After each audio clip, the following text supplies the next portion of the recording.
함께 인사하겠습니다. 주변에 계신 분들께 주의 이름으로 축복합니다. 사랑합니다. 이렇게 한번 인사합시다.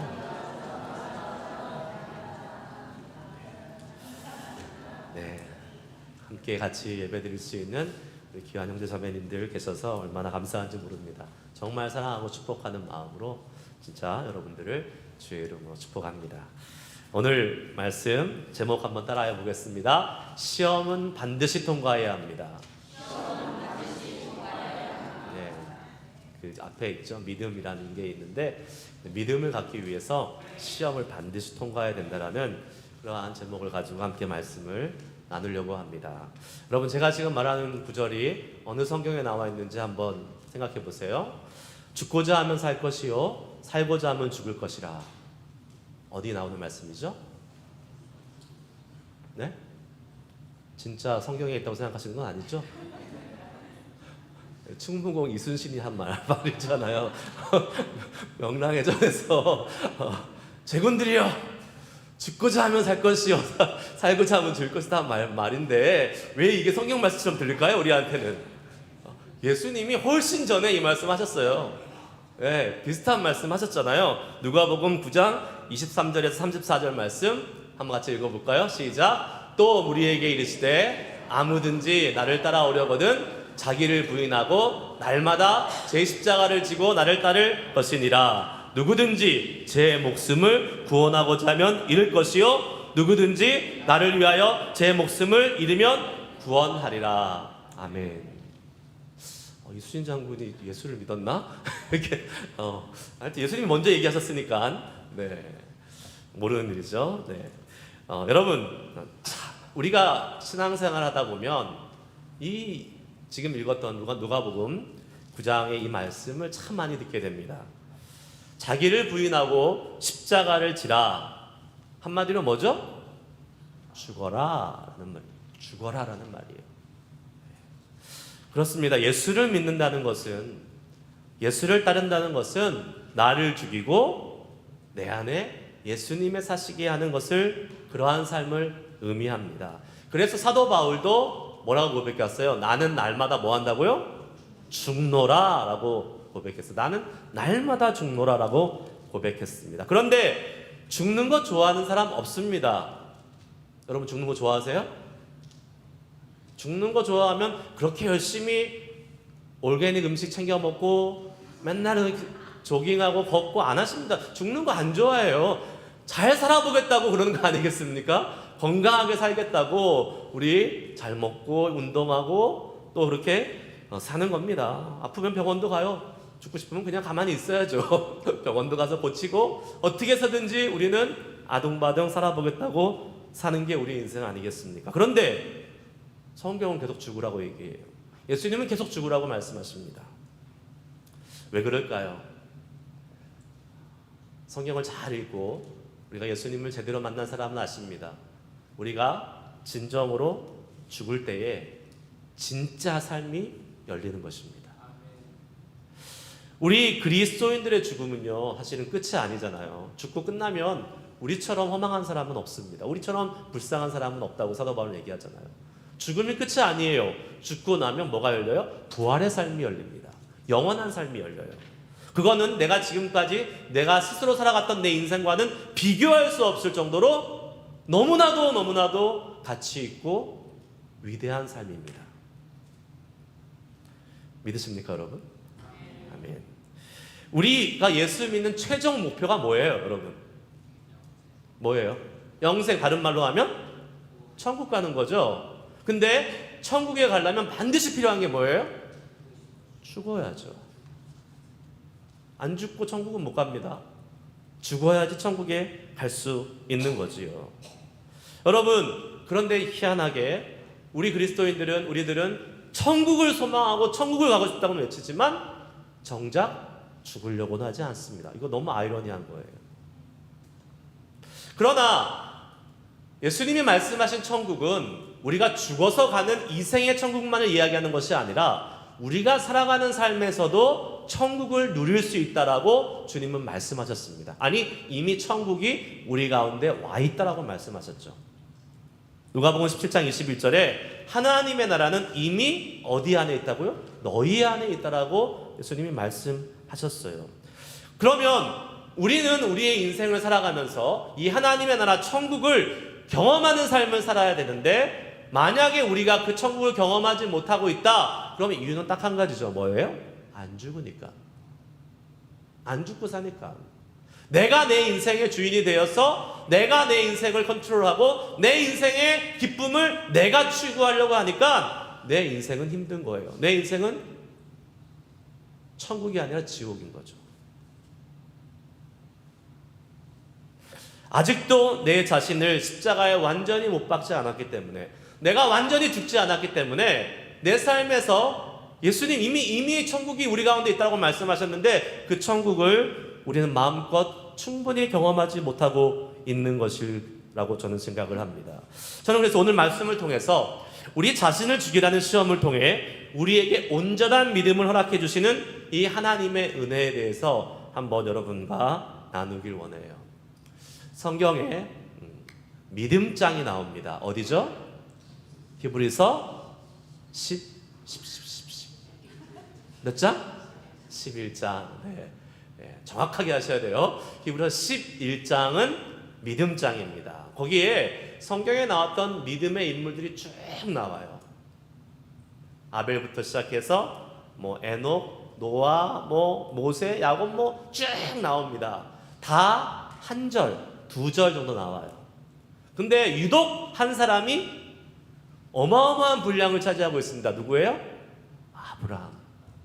아브라함은 히브리서 11장을 쭉 읽어보시면 8절에서 19절까지 무려 12절에 걸쳐서 아브라함의 이야기가 기록되어 있습니다. 구약 아니에요. 신약인데 그만큼 아브라함은 믿음의 대명사로 불릴 수 있는 독보적인 믿음의 사람으로 성경은 우리에게 말씀하고 있는 것입니다. 그 중에 한 구절을 한번 읽어보겠습니다. 읽습니다. 히브리서 11장 17절 말씀 같이 읽습니다. 시작. 아브라함은 시험을 받을 때에 믿음으로 이삭을 드렸으니 그는 약속을 받은 자로 돼 그 외아들을 드렸느니라. 아멘. 오늘 우리가 읽은 창세기 22장 본문 말씀입니다. 아브라함은 시험을 받았고 그 시험에서 믿음으로 이삭을 드렸다라고 말씀하고 있지요. 하나님은요, 우리의 믿음을 반드시 시험하십니다. 그냥 놔두지 않으세요. 시험하세요. 왜 시험하십니까? 시험을 통과해야 그 믿음이 진짜 믿음이 되기 때문에 그렇습니다. 온전한 믿음이 되고 완전한 믿음이 되기 때문에 그래요. 근데 우리는 믿음을 이야기하고 믿음을 받고자 하고 믿음을 성장시키고자 할 때에 하나님이 원하시는 그 방법이 아니라 좀 다른 방법으로 믿음을 우리는 자꾸 얻으려고 합니다. 그래서 오늘 첫 번째 말씀의 대지는 이렇습니다. 한번 따라해 볼까요? 받음으로 시작되는 믿음, 드림으로 성숙하는 믿음. 우리는 다 믿음이 좋은 사람 되기 원하잖아요. 그런데 우리 안에 믿음은 어떻게 생겨나는 것입니까? 믿음이 어떻게 생겨나요? 믿음이 하늘에서 갑자기 뚝 떨어져요? 갑자기 어느 날 일어나고 나니까 내 믿음이 이렇게 커져 있는 사람이 돼요? 그런 거 없습니다. 믿음은 우리의 믿음의 대상이신 하나님을 경험하면서 생겨나는 거예요. 그래서 당연히 예수를 처음 믿으면 우리의 믿음은 어떻게 되겠어요? 베이비 믿음이에요. 애기 믿음이에요. 그러나 하나님을 경험하면 경험할수록 우리의 믿음은 자라나는 거죠. 물론 안 자라나는 사람도 있습니다. 그러나 정상적인 사람이라면 자라나겠죠.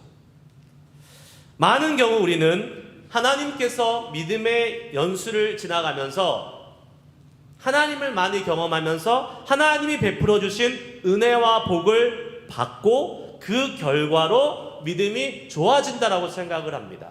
또 그게 우리의 경험이잖아요. 내가 정말 몸이 많이 아프고 어려운데 하나님께 열심히 기도했더니 하나님이 치유의 능력을 허락해 주셨어요. 치유의 복을 허락해 주셨어요. 그 복을 받고 하나님에 대한 믿음이 좋아졌어요. 내가 비즈니스가 정말 어려운 상황이고 다 옆에 사람들 무너지는데 믿음으로 하나님께 간구했더니 나에게 살 길을 여시고 내 비즈니스를 회복시켜 주셔서 하나님 정말 살아계시는군요 라는 것을 경험하는 이 하나님의 회복의 역사를 경험하고 받고 우리는 믿음이 좋아졌다라고 고백할 수 있습니다. 간증이 다 그런 거 아니겠어요? 간증이 나의 믿음을 하나님께 고백하는 겁니다. 아, 하나님이 나에게 이렇게 해주셨어. 그랬더니 나는 이러한 좋은 믿음을 가질 수 있었어. 반대로 얘기해서 내가 믿음을 지켰더니 믿음이 좋았더니 하나님께서 나를 축복해 주셨어 라고 이야기하는 것이 간증 아니겠습니까? 그런데 저는 여기에 한 가지 의문을 제기하고 싶습니다. 그것이 잘못됐다는 건 아니에요.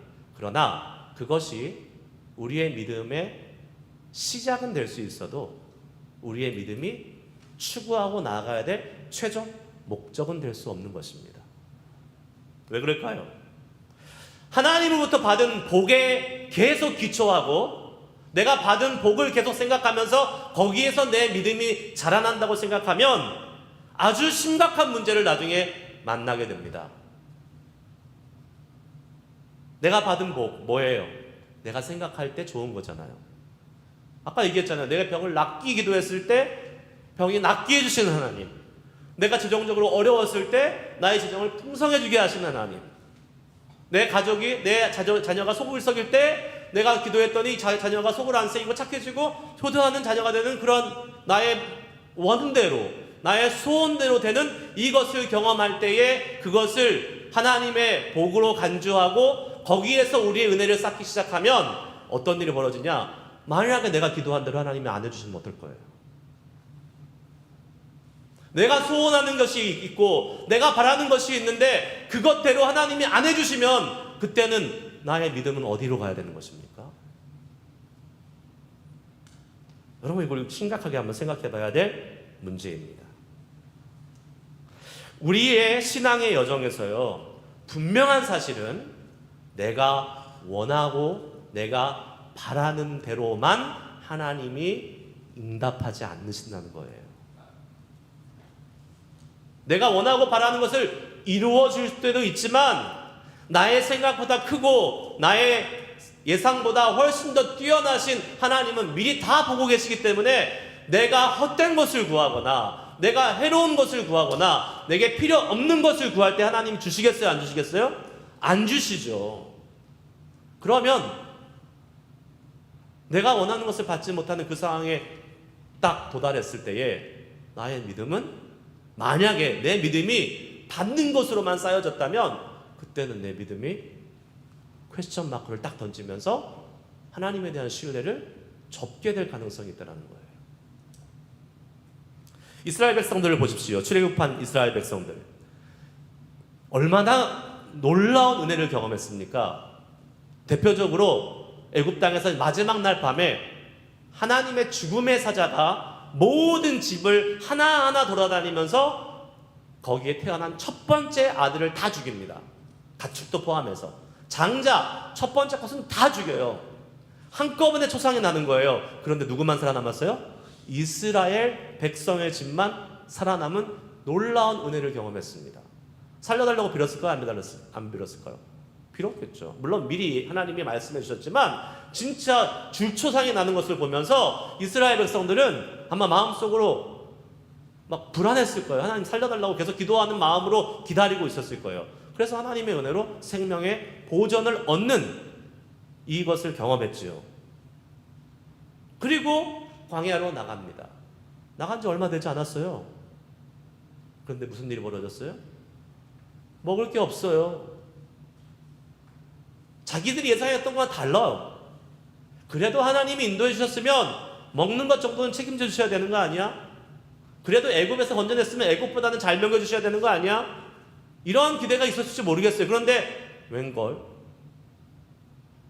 먹을 게 없어요. 그랬더니 어떻게 합니까? 돌변합니다. 뭐라고 돌변해요?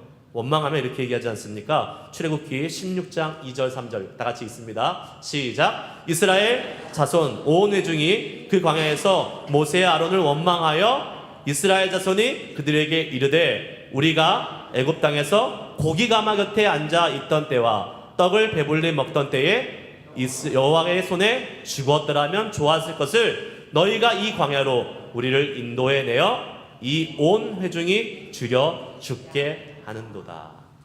아멘. 뭐 했다 그랬어요? 원망했다 그랬어요. 원망. 하나님께 받은 복으로만, 하나님께 받은 거로만 형성된 믿음은요, 언제든지 원망으로 바뀔 수 있는 믿음이에요. 수준 낮은 믿음이죠. 연약한 믿음이죠. 엄밀히만 하면 믿음이 아니죠. 그러면 우리는 정말 어떻게 진짜 믿음, 온전한 믿음, 흔들리지 않는 믿음을 얻을 수 있을까요? 한번 따라해 봅시다. 우리를 드림으로 온전한 믿음을 얻게 됩니다. 우리를 드릴 때 진짜 믿음이 생겨나요. 받을 때 생겨나는 것이 아니라 우리를 드릴 때, 다른 말로 우리를 죽일 때, 십자가에 우리를 못 박을 때 진정한 믿음이 생겨나는 것입니다. 오늘 읽은 본문 말씀이 그것을 너무나도 잘 보여주는 말씀이에요. 여러분, 아브라함이요, 이 전까지는 계속 하나님의 복을 받았잖아요. 그렇죠.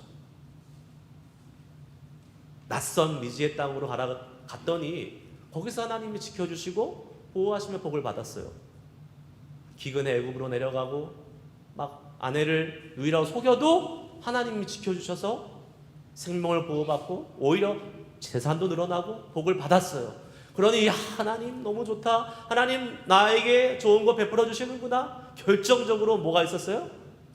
자식의 복이 없었는데 경수가 끊어진 아내를 통해서 100세의 아들을 얻었네. 이야, 하나님 진짜 약속은 끝내주게 지키시는 분이시구나.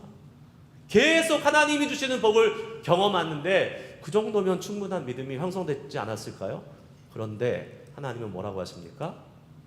그게 믿음이 아니라고 말씀하시는 것 같아요. 너 믿음 한번 테스트해야겠다라고 말씀하세요. 그러면서 하나님이 아브라함을 뭐 하신다고 해요? 시험하십니다. 시험하세요. 시험을 통해서 믿음이 더 성장할 수 있기 때문에 그래요. 그래서 두 번째 한번 따라해 보십시다. 어려운 시험이 믿음을 더욱 굳세게 합니다. 어려운 시험이 믿음을 굳세게 해요. 시험 좋아하는 사람 아무도 없습니다. 그렇죠? 간혹 시험 좋아한다는 이상한 애들이 있습니다. 제 있었어요. 제 고등학교 때 진짜 저희 반에 시험을 좋아하는 애가 있었어요.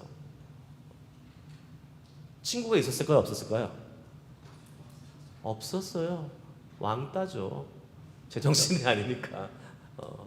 제가 신학교 대학원 때도 있었어요. 미국에 왔는데 저는 막 엄청 헤매고 막 힘들게 공부하는데 제 옆에서 어떤 목사님이 너무 재밌다, 너무 좋다, 시험이 기다려진다 막 이렇게 하는 목사님이 있었어요. 제가 그 목사님하고 연락을 할까요, 안 할까요?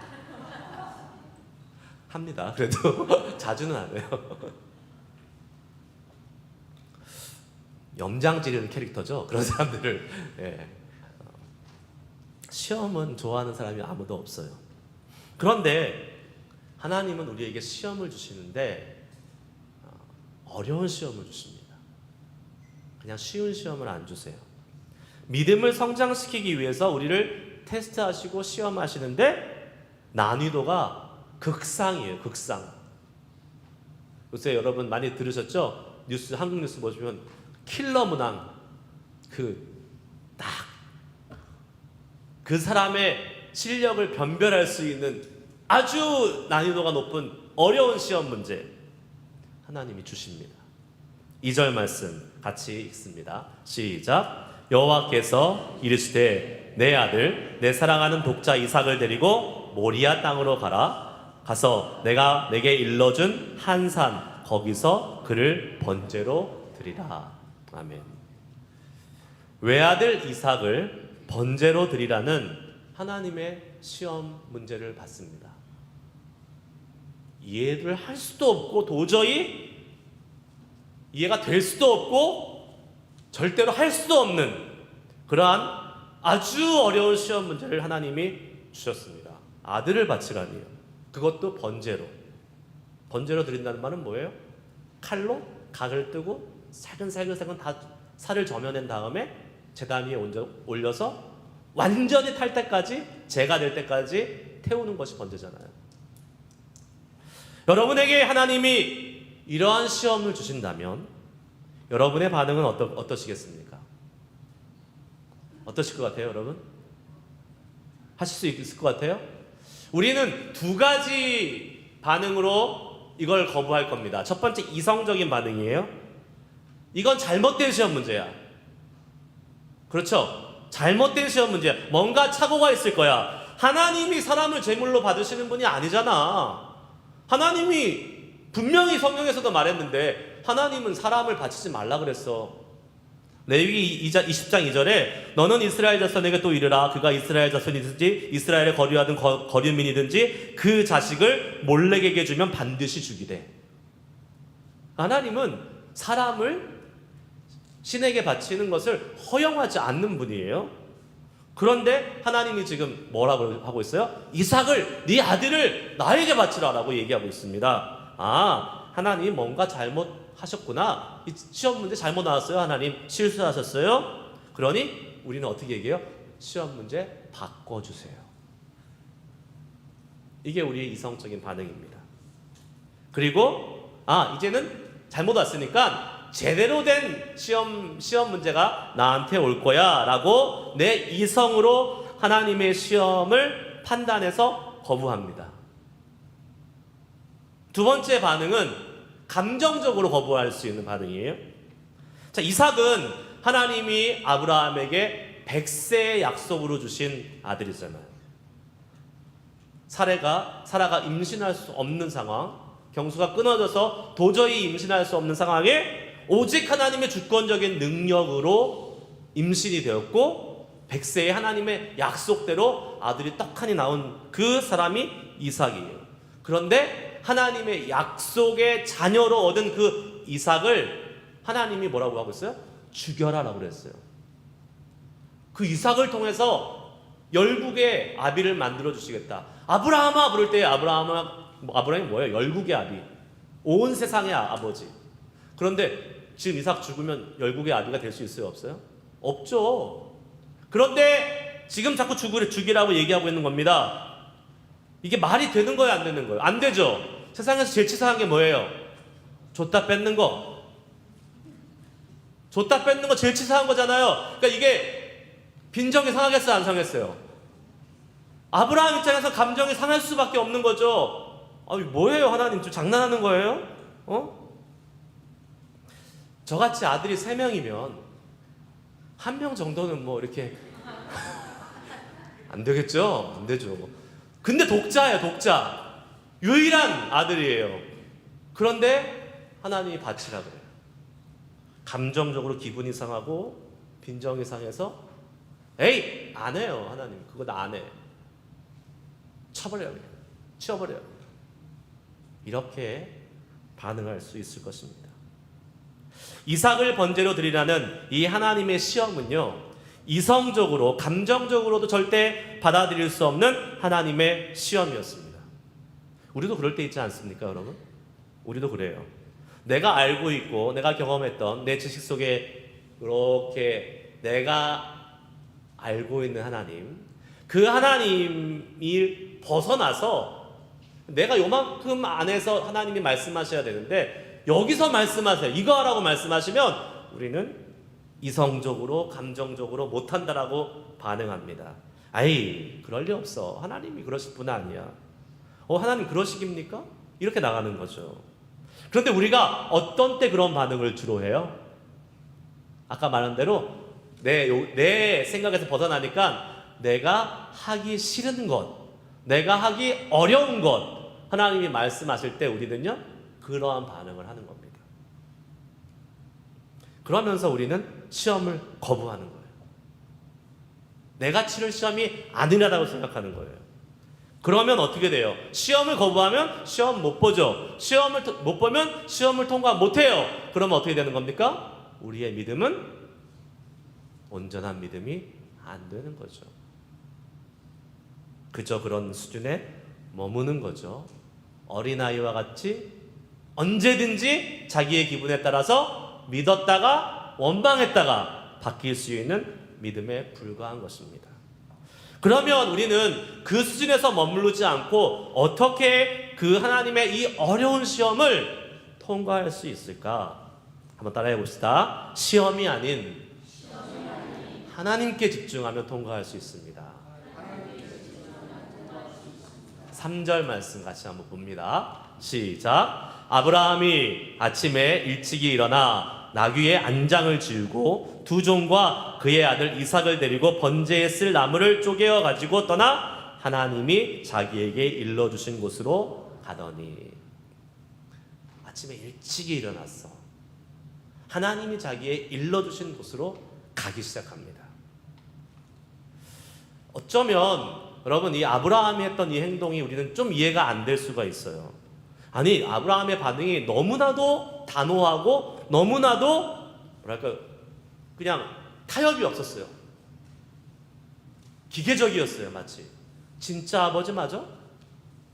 개부 아니야? 할 정도로 어떻게 자기 자식을 바치라는 그 하나님의 이 명령에 이 시험에 이 요구에 뒤도 돌아보지 않고 그 다음날 아침 일찍이 고민하는 적도 없어요. 아침 일찍이 그냥 딱 짐 싸고 가는 겁니다. 피도 눈물도 없는 인간이네 이렇게 생각할 수 있겠죠. 우리는 아무리 생각해도 아브라함의 행동 거지가 이해가 되지 않는 거예요. 그래서 어떤 사람들은 이야기합니다. 분명 이삭은 불효자였어. 말 안 듣는 반항하였어. 아니 사춘기 갖다 버리고 싶은 아들이었어. 그러니까 하나님이 버리라 하니까 냅다 예스 하고 그냥 하나님께 바칠 수 있었다라고 아무 근거 없는 이야기를 하기도 합니다. 그렇지 않죠, 여러분? 여러분 자녀를 키워보신 분들은 아시겠지만 아무리 반항하고 아무리 사춘기 때 힘들게 해도 그 자녀가 아프거나 그 자녀가 어려움을 당하면 부모의 마음이 어때요? 찢어지는 거죠. 자식은 그런 존재예요. 게다가 하나뿐인 독자라면 외아들, 외동딸이라면 여러분 어떠세요? 진짜 금지옥요, 애지중지 그냥 기르는 거 아니겠습니까? 이삭은 독자였잖아요. 즉 아브라함이 가장 소중히 여기는 하나뿐인 독자 외아들, 즉 아브라함의 분신과도 같은 거예요. 아브라함의 전부라고 얘기할 수 있어요. 그렇기 때문에 여러분 하나님께서 아브라함에게 이삭을 제물로 바치라 라는 것은 곧 뭐예요? 아브라함 너를 제물로 바치라 라는 말과 똑같은 말입니다. 근데 아브라함이 어디로 갔다 그랬어요? 조금 전에 하나님이 지시하신 그곳으로 갔다라 그랬어요. 그곳이 어디예요? 모리아산. 모리아산은 뭐가 있는 곳입니까, 여러분? 솔로몬이 나중에 한참 뒤에 예루살렘에 성전을 세우잖아요. 그런데 성경 읽어보세요. 무슨 산 위에 세웠다고 나와요? 모리아산 위에 세웠다고 나와요. 그러니까 지금 우리 예루살렘 성전이 서 있는 그곳, 지금은 없죠. 서 있었던 그곳이 바로 어디예요? 모리아산. 그곳이 어디입니까? 바로 하나님을 예배하는 예루살렘 성전이 세워져야 될 곳입니다. 그러면 하나님은 여기서 뭘 말씀하시는 거예요? 제사를 말씀하시고 모리아산을 말씀하시고 그 모리아산은 예루살렘 성전이 세워질 곳이라는 것을 얘기한다면 너희들이 드려야 될 예배, 제사, 그 제사는 뭐를 드리는 거다? 뭐를 드리는 거다? 너 자신을 드리는 거다. 너 자신을 하나님께 드리는 것이 제사고 예배다라고 말씀하고 있는 거예요. 그러니까 아브라함에게 이삭을 드리라고 말씀하는 것은 이삭을 드리는 게 목적이 아니에요. 누굴 드리는 거예요? 내가 가장 소중히 여기는 것, 나와 동일한 나의 분신, 아니 나보다 더 소중한 이삭, 즉 내 자신을 하나님께 드리라고 요구하시는 하나님의 명령인 것입니다. 예배는 그것이에요. 예배는 하나님께 내 자신을 드리는 것입니다. 내 자신을 죽이는 거예요. 우리가 예배를 드렸는데 아무런 변화가 없습니까? 예배를 드렸는데 더 내 마음속에 욕심이 생겨요? 왜 내가 원하는 대로 안 해? 왜 내가 원하는 대로 뭐 그러시는 분도 있겠죠. 왜 내가 원하는 대로 찬송가 안 불러? 왜 내가 원하는 좋아하는 찬양 안 불러? 내가 원하는 스타일로 목사님 설교 안 해? 얼마든지 그럴 수 있겠죠. 예배 잘못 드리는 겁니다. 왜요? 예배는 내가 원하는 것을 받는 시간이 아니에요. 뭐라고요? 나를 죽이는 시간이에요. 나를 드리는 시간이에요. 예배를 드렸는데 내가 변화가 없어요? 예배를 드렸는데 내 안에 새로운 삶이 열리지 않아요? 분명한 한 가지 이유가 있습니다. 뭡니까? 내가 안 죽었어요. 예배 잘못 드린 거예요. 오늘 주님은 이 말씀을 통해서 우리에게 이렇게 가르쳐 주십니다. 우리를 죽이는 예배를 하라고 말씀하십니다. 우리를 제물로 바치는 말씀을 하세요. 초반에 서두에서 말씀드린 것처럼 우리가 계속 교회를 다니면, 신앙생활을 하면 이 말씀 계속 들을 겁니다. 십자가를 져야 된다, 내 자신을 죽여야 된다는 말을 수도 없이 듣게 되는데 너무 피상적이지 않습니까, 여러분? 십자가를 져라, 죽어라. 아니 어떻게 죽어? 어떻게 십자가를 져? 십자가 있지도 않는데 지금 질 십자가도 없는데. 너무 피상적으로 그냥 듣고 그냥 갑니다. 그러면 안 돼요. 예수님은 우리에게 계속 말씀하셨어요. 아무든지 나를 따라오려거든 자기를 부인하고 날마다 자기 십자가를 지고 나를 따를 것이니라. 그래야 제자가 된다고 말씀하셨고, 그래야 진정한 하나님의 믿음의 사람이 된다고 말씀하셨습니다. 도대체 자기를 부인하고 십자가를 진다는 게 뭡니까? 뭐예요? 여러분에게 그건 뭡니까? 오늘 아브라함 말씀을 통해서 하나님은 우리에게 알려주고 계세요. 자, 묻습니다. 지금 하나님이 누구를 시험하고 있어요? 누구를 시험하고 있어요? 예, 아브라함을 시험하고 있어요. 근데 누구를 바치라 그래요? 이삭을 바치라 그래요. 하나님이 이삭을 시험하세요? 아브라함을 시험하세요? 아브라함을 시험하세요. 시험의 대상자가 아브라함인데 이삭을 죽이라고 합니다. 자, 그럼 여러분 뭐가 떠오르세요? 하나님은 우리에게 십자가에서 죽으라고 말씀하시는데 진짜 우리가 죽기를 원하시는 게 아니에요. 진짜 내가 육체적으로 십자가에 못 박혀서 죽으라는 게 아니잖아요. 뭐예요? 너가 사랑하는 그것, 너가 바꿀 수 없는 그것, 너가 없으면 안 된 그것을 포기하라는 거예요. 그것을 십자가에 못 박으라는 겁니다.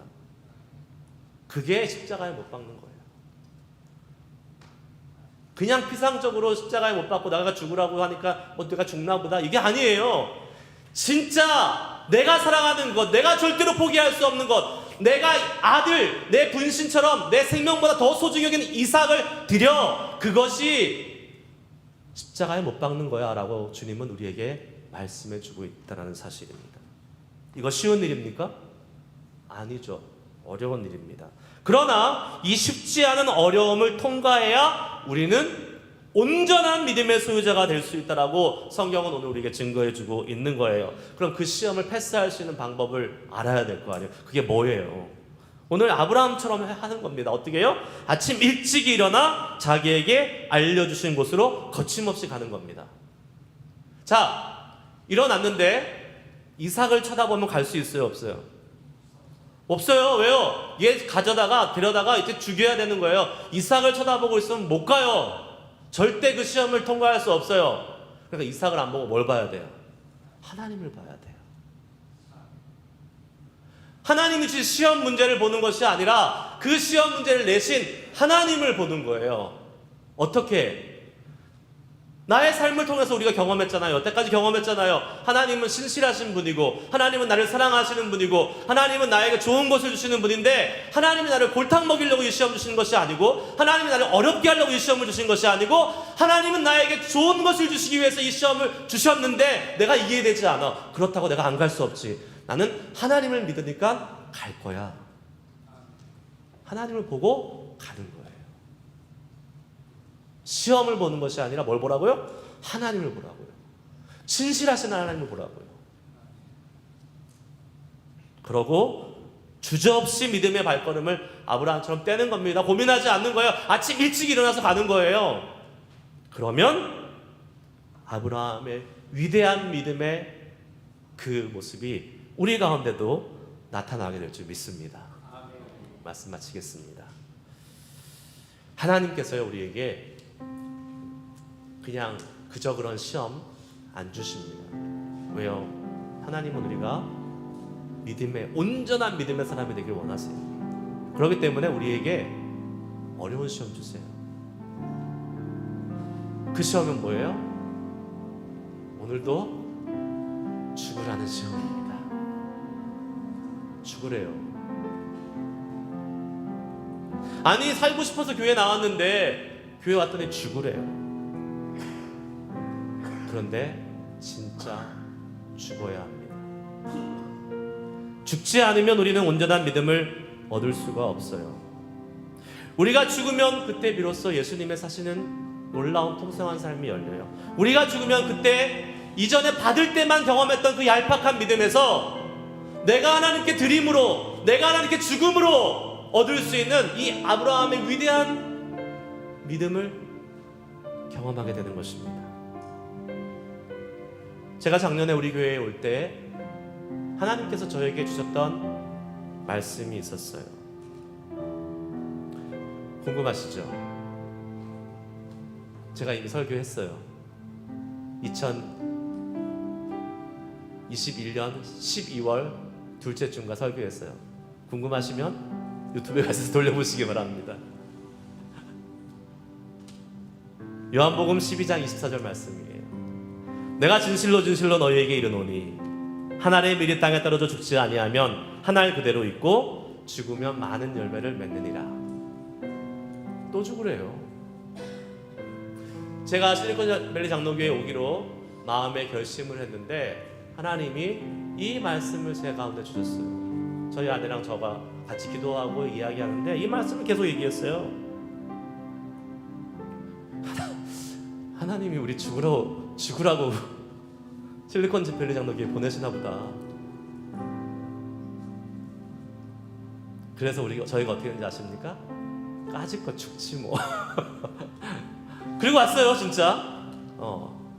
우리는 죽으러 가는 심정으로. 여러분, 제가 그냥 온 게 아니에요. 비장한 마음으로 온 거예요.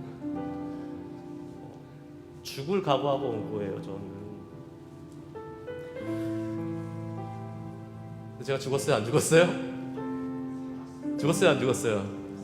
너무 잘 살고 있잖아요, 지금. 너무 잘 살고 있어요. 그게 문제인 것 같아요. 너무 잘 살고 있어요, 지금.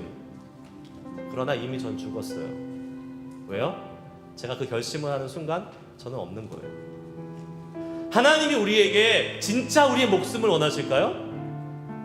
우리의 생명을 원하실까요? 하나님 그런 하나님 아니잖아요. 그리고 우리 그럴 필요도 없어요. 왜요? 그 목숨은 예수 그리스도의 희생으로 끝났어요. 예수 그리스도 한 분의 목숨으로 끝난 거예요. 그런데 우리의 목숨까지 뭐 하나님이 요구하세요? 그런데 왜 하나님 우리에게 죽으라 그래요? 왜 십자가에 너도 달리라 그래요? 너가 그만큼 나를 사랑하느냐? 너가 그만큼 나를 위해서 너의 가장 소중한 것을 포기할 수 있느냐? 그 믿음을 내가 확인하고 싶다고 주님 우리에게 요구하시는 거예요. 여러분, 죽기로 결심해야 됩니다. 그리고 그 결심은 가짜 결심이면 안 돼요. 하나님이 나를 살려주실 거니까 죽는다고 얘기하면 뭐 살려주시겠지. 이렇게 하는 건 가짜 결심이에요. 진짜 죽을 각오로 나 자신을 드리고 나의 소중한 것을 포기하면서 드릴 수 있어야 돼요. 그것이 나의 자식이라 할지라도, 그것이 나의 생명을 지탱하는 건강이라 할지라도, 그것이 나의 생활을 유지하는 경제력의 근원인 직장이라 할지라도, 그것이 나의 미래와 나의 소망이라 할지라도, 하나님이 너 나를 위해서 이거 포기할 수 있어? 말씀하시면 우리 들어야 돼요.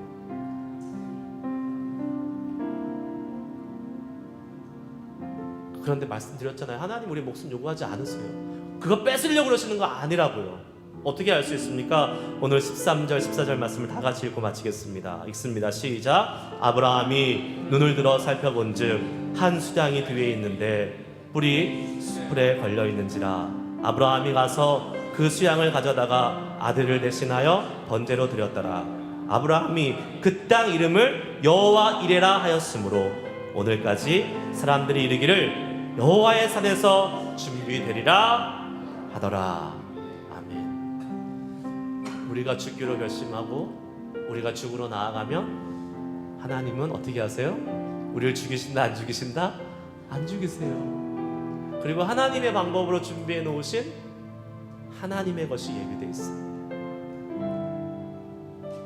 하나님이 우리를 향해 십자가에 못 박아라, 내 자아를 죽여라 말씀하시는 것은 우리가 진짜 죽어 없어지기를 바라시는 것이 아닙니다. 정말 주님을 위해서 죽을 준비가 되어 있는지를 확인하시는 거예요. 그거면 돼요. 다른 거 원하지 않으세요. 그거면 돼요. 그리고 우리는 진짜 하나님을 위해서 죽을 각오로 결심하고 헌신하고 다짐하고 주님이 부르시는 그 길로 순종하며 나아가면 되는 겁니다. 그거면 충분해요. 왜요? 이미 예수님이 죽으셨다고요. 우리의 목숨은 필요 없다고요.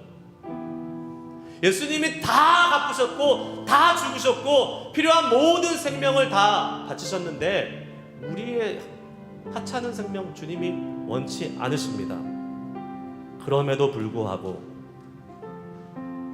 주님은 우리에게 오늘도 말씀하십니다. 너의 생명을, 너의 가장 소중한 것을 나를 위하여 드릴 수 있겠느냐.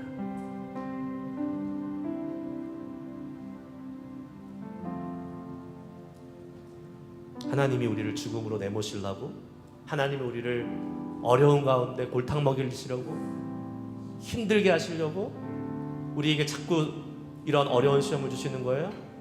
아니잖아요. 우리 하나님 그런 하나님 아니잖아요. 하나님이 우리가 생명을 드리건 말건 하나님 입장에서는 아무 상관없잖아요. 그럼에도 불구하고 내가 너의 사랑을 확인하고 싶고, 내가 너를 복주고 싶고, 내가 너를 더 큰 믿음의 아브라함 같이 만들고 싶어서 너에게 요구한다. 이 시험 줄 테니까 제발 시험 잘 치고 패스해라. 하나님 말씀하시는 거 아니겠습니까? 언제나 신실하신, 우리를 위해서 어린 양을 준비해 놓고 계신 그 하나님을 믿고 기꺼이 죽으십시오. 기꺼이 내가 가장 사랑하는 것을 내놓으십시오. 시험에 우리의 눈과 마음을 빼앗기지 말고 오직 신실하신 하나님만 바라보고 우리 자신을 주님 앞에 기꺼이 내어드림으로 온전한 믿음을 아브라함같이 얻는 우리들이 될 수 있기를 주의 이름으로 축복합니다. 기도하시겠습니다.